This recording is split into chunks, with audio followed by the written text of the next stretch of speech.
Əmir əl-Möminin əleyhissalamın Bəsrədə bir valisi vardı, Osman ibn Huneyf Ənsari.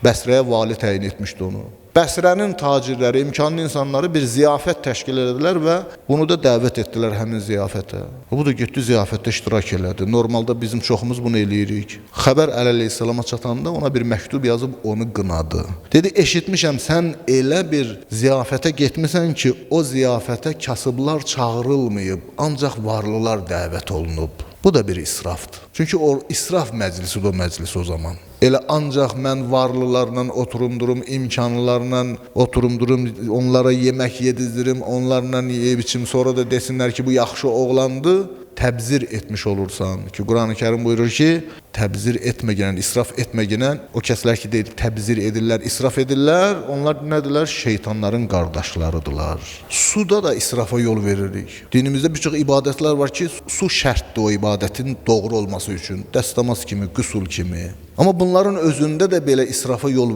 vermək olmaz. Peyğəmbər sallallahu aleyhi və səlləmdən nəql olunan bir hədisdə Allah Rəsulü buyurur ki, hər şeydə israf olduğu kimi dəstəmazda da israf var. Görürsən ki, məsələn, gəlir suyun krantını açır, dəstəmaz suyunu üzünün dərisinə tam yetirmək üçün əlini bir neçə dəfə üzünə çəkir və ya qollarına çəkir bir neçə dəfə, su da orada gedir, axır gedir, axır gedir. Hədislərimizdə nəql olunur ki, Peyğəmbər sallallahu aleyhi və səlləm bir mud miqdarında su ilə dəstəmaz alardı. Bir mud yəni təqribən 750 qram. O şüşə, banka qablar olur, şəffaf. 750 qram su ilə, bax bu qədər həcmdə olan, su ilə deyir, dəstəmaz alardı. Qüsul üçün isə deyir, 1 saat su işlədərdi. 1 saat 3 kilogram, yəni o 3 litrlik balonlar var ha, təqribən o qədər. O qədər su ilə də qüsul yerinə yetirərdi. Ki dəstəmazda və qüsulda belə gərək insan israfa yol verməsin suyunda.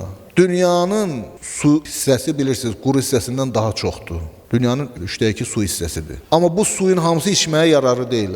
Dünyada 2% içməyə yararlı su var. Və biz də bu içməli suyu neyinirik? İsraf eləyirik, tökürük gedir. Zaman gələcək, bəlkə də yer üzərində ən bahalı mineral su olacaq. Neftdən də baha olacaq, tapılmayacaqdır. Ona görə də insan bu məsələlərə gərək diqqət etsin ki, dəstəmazımızda da belə suya israf etməyək. Ən mühüm məsələ budur ki, ümumiyyətlə həyat tərzimizdən israfı tamamilə çıxartmağa çalışaq. İsraf elə bir əməldir ki, Allah israf edənləri sevməz. Elə etməliyik ki, israf bizim həyat tərzimizə çevrilməsin. Gedib məsələn paltar alırıq özümüzə, libas alırıq. Bunu nə qədər ki mən geyə bilərəm, geyməyə yararlıdır, nədən gedib başqa bir libas almalıyam? Elə yeni marka bir şey çıxan kimi alıb geyinmək istəyir. İstəyir özün insanlara göstərsin, istəyir gözəl geyimdə olsun. Din demir gözəl geyinməklə.